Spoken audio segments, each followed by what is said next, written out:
Konsep realistis yang ada di kepala cewek itu kebanyakan salah. Dan ini sangat tergambar dari orang yang cerita ke aku semalam di ruang cerita. Akhirnya aku harus menjelaskan apa sih makna realistis yang sebenarnya. Karena kalau cewek salah memahami makna dari realistis yang benar, dia akan terjebak dalam kesengsaraan karena salah memahami apa sih realistis. Oke, supaya kamu punya gambaran betapa bahayanya kita salah memahami makna dari realistis, cewek yang semalam cerita ke aku, ini udah atas izin dia ya, aku naikin jadi konten. Dia deket dengan seorang cowok yang punya isu serius di dalam dirinya. Cowok itu punya trauma isu, cowok itu nggak punya kecerdasan emosional, sehingga ketika dia marah-marah, marahnya nggak diregulasi. Bahkan itu cewek sempat nanya ke aku, apakah ada potensi KDRT ketika misalnya nanti kami menikah? Aku bilang, potensi itu tetap ada, karena gejalanya udah kelihatan. Lalu aku tanya, apa yang bikin kamu bertahan sama dia? Dia bilang, dia bertahan karena dia realistis. Karena itu cowok penghasilannya udah oke. Sehingga itu cowok bikin cewek ngerasa aman dari materi. Aku bilang ke dia, kayaknya kamu salah memaknai realistis yang benar itu gimana. Realistis itu kita berdasarkan dengan realita. Realitanya, cowok itu punya trauma yang gede yang belum diselesaikan. Cowok itu nggak punya kecerdasan emosional. Ini realita. Realistis itu berdasarkan dengan realita yang ada. Ini loh realitanya. Betul memang secara realita, cowok itu juga gajinya gede dan udah punya rumah. Tapi kan ini juga realita nih. Emang mau mengorbankan kesehatan mental hanya untuk ini?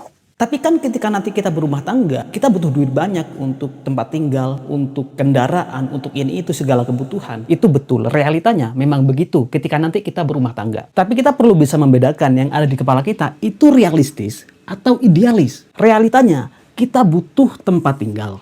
Realitanya kita butuh kendaraan. Tapi kalau kita mengharuskan punya rumah, punya mobil, kita punya gambaran yang spesifik di kepala kita, gimana sih hidup yang enak ketika berumah tangga, itu idealis. Bukan realistis. Butuh tempat tinggal tidak selalu harus punya rumah. Bisa kos-kosan, bisa ngontrak. Butuh kendaraan tidak harus selalu mobil. Bisa motor, bisa naik transum. Jadi hal-hal yang dibutuhkan secara realita tidak harus diselesaikan dengan ini. Kalau kita mengharuskan selesai dengan punya rumah, dengan punya mobil, itu idealis, bukan realistis. Kamu bayangin kalau cewek yang semalam cerita ke aku, terus nggak aku kasih tahu soal bedanya realistis dan idealis. Bisa kamu bayangin nggak gimana hidup cewek itu nanti ketika udah berumah tangga? Dia akan menghadapi orang yang punya trauma yang belum diselesaikan. Dia akan menghadapi orang yang nggak punya kecerdasan emosional. Dan itu udah kelihatan sejak awal. Realitanya udah ada. Lalu bayangkan dia memilih bertahan hanya dengan angan-angan.